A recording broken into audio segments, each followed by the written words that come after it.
Vladimir Ilyich Lenin. The three sources and three component parts of Marxism. Throughout the civilized world, the teachings of Marx evoke the utmost hostility and hatred of all bourgeois science, both official and liberal, which regards Marxism as a kind of pernicious sect. And no other attitude is to be expected, for there can be no impartial social science in a society based on class struggle. In one way or another, all official and liberal science defends wage slavery, whereas Marxism has declared relentless war on that slavery. To expect science to be impartial in a wage-slave society is as foolishly naive as to expect impartiality from manufacturers on the question of whether workers' wages ought not to be increased by decreasing the profits of capital. But this is not all. The history of philosophy and the history of social science show with perfect clarity that there is nothing resembling sectarianism in Marxism, in the sense of its being a hidebound, petrified doctrine, a doctrine which arose away from the high road of the development of world civilization. On the contrary, the genius of Marx consists precisely in his having furnished answers to questions already raised by the foremost minds of mankind. His doctrine emerged as the direct and immediate continuation of the teachings of the greatest representatives of philosophy, political economy, and socialism. The Marxist doctrine is omnipotent because it is true. It is comprehensive and harmonious, and provides men with an integral world outlook irreconcilable with any form of superstition, reaction, or defense of bourgeois oppression. It is the legitimate successor to the best that man produced in the 19th century, as represented by German philosophy, English political economy, and French socialism. It is these three sources of Marxism, which are also its component parts, that we shall outline in brief. 1. The philosophy of Marxism is materialism. Throughout the modern history of Europe, and especially at the end of the 18th century in France, where a resolute struggle was conducted against every kind of medieval rubbish, against serfdom in institutions and ideas, materialism has proved to be the only philosophy that is consistent, true to all the teachings of natural science, and hostile to superstition, cant, and so forth.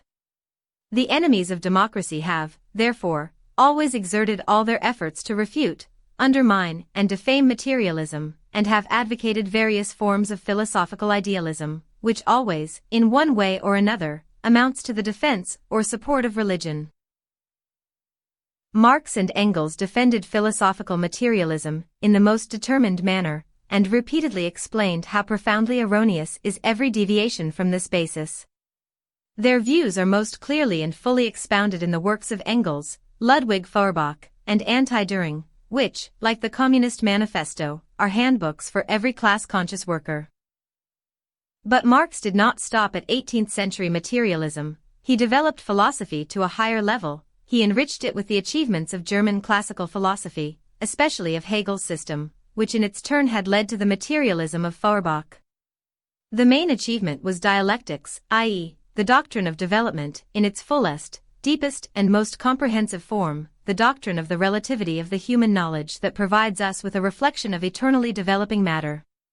The latest discoveries of natural science, radium, electrons, the transmutation of elements, have been a remarkable confirmation of Marx's dialectical materialism, despite the teachings of the bourgeois philosophers with their new reversions to old and decadent idealism. Marx deepened and developed philosophical materialism to the full, and extended the cognition of nature to include the cognition of human society. His historical materialism was a great achievement in scientific thinking.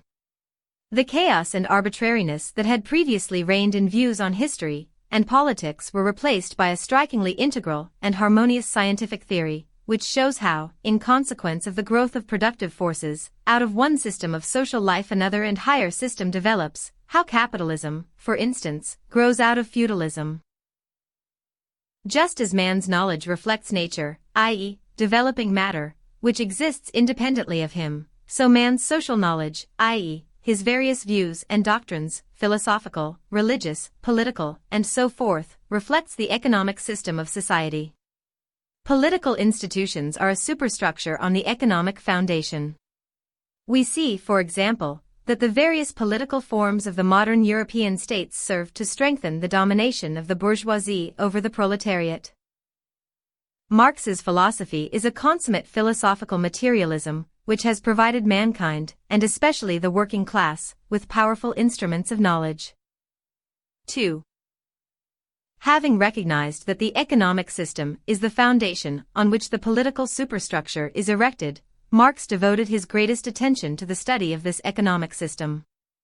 Marx's principal work, Capital, is devoted to a study of the economic system of modern, i.e., capitalist, society. Classical political economy, before Marx, evolved in England, the most developed of the capitalist countries. Adam Smith and David Ricardo, by their investigations of the economic system, laid the foundations of the labor theory of value. Marx continued their work, he provided a proof of the theory, and developed it consistently. He showed that the value of every commodity is determined by the quantity of socially necessary labor time spent on its production. Where the bourgeois economists saw a relation between things, the exchange of one commodity for another, Marx revealed a relation between people. The exchange of commodities expresses the connection between individual producers through the market. Money signifies that the connection is becoming closer and closer, inseparably uniting the entire economic life of the individual producers into one whole. Capital signifies a further development of this connection. Man's labor power becomes a commodity. The wage worker sells his labor power to the owner of land, factories, and instruments of labor. The worker spends one part of the day covering the cost of maintaining himself and his family, wages, while the other part of the day he works without remuneration, creating for the capitalist surplus value, the source of profit, the source of the wealth of the capitalist class. The doctrine of surplus value is the cornerstone of Marx's economic theory. Capital, created by the labor of the worker, crushes the worker, ruining small proprietors and creating an army of unemployed. In industry, the victory of large-scale production is immediately apparent, but the same phenomenon is also to be observed in agriculture, where the superiority of large-scale capitalist agriculture is enhanced, the use of machinery increases, and the peasant economy, trapped by money capital, declines and falls into ruin under the burden of its backward technique. The decline of small-scale production assumes different forms in agriculture, but the decline itself is an indisputable fact. By destroying small-scale production, capital leads to an increase in productivity of labor, and to the creation of a monopoly position for the associations of big capitalists. Production itself becomes more and more social, hundreds of thousands and millions of workers become bound together in a regular economic organism, but the product of this collective labor is appropriated by a handful of capitalists. Anarchy of production, crises, the furious chase after markets, and the insecurity of existence of the mass of the population are intensified. By increasing the dependence of the workers on capital, the capitalist system creates the great power of united labor.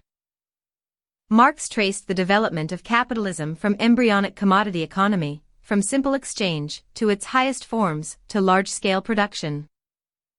And the experience of all capitalist countries, old and new, year by year demonstrates clearly the truth of this Marxian doctrine to increasing numbers of workers. Capitalism has triumphed all over the world, but this triumph is only the prelude to the triumph of labor over capital. 3. When feudalism was overthrown and free capitalist society appeared in the world, it at once became apparent that this freedom meant a new system of oppression and exploitation of the working people. Various socialist doctrines immediately emerged as a reflection of and protest against this oppression. Early socialism, however, was utopian socialism. It criticized capitalist society, it condemned and damned it, it dreamed of its destruction, it had visions of a better order and endeavored to convince the rich of the immorality of exploitation. But utopian socialism could not indicate the real solution. It could not explain the real nature of wage slavery under capitalism, it could not reveal the laws of capitalist development, or show what social force is capable of becoming the creator of a new society. Meanwhile, the stormy revolutions which everywhere in Europe, and especially in France, accompanied the fall of feudalism, of serfdom, more and more clearly revealed the struggle of classes as the basis and the driving force of all development. Not a single victory of political freedom over the feudal class was won except against desperate resistance. Not a single capitalist country evolved on a more or less free and democratic basis, except by a life-and-death struggle between the various classes of capitalist society. The genius of Marx lies in his having been the first to deduce from this the lesson world history teaches, and to apply that lesson consistently. The deduction he made is the doctrine of the class struggle. People always have been the foolish victims of deception and self-deception in politics, and they always will be until they have learnt to seek out the interests of some class or other behind all moral, religious, political, and social phrases, declarations and promises. Champions of reforms and improvements will always be fooled by the defenders of the old order, until they realize that every old institution, however barbarous and rotten it may appear to be, is kept going by the forces of certain ruling classes. And there is only one way of smashing the resistance of those classes, and that is to find, in the very society which surrounds us, the forces which can, and, owing to their social position, must constitute the power capable of sweeping away the old and creating the new, and to enlighten and organize those forces for the struggle. Marx's philosophical materialism alone has shown the proletariat the way out of the spiritual slavery in which all oppressed classes have hitherto languished. Marx's economic theory alone has explained the true position of the proletariat in the general system of capitalism. Independent organizations of the proletariat are multiplying all over the world, from America to Japan and from Sweden to South Africa.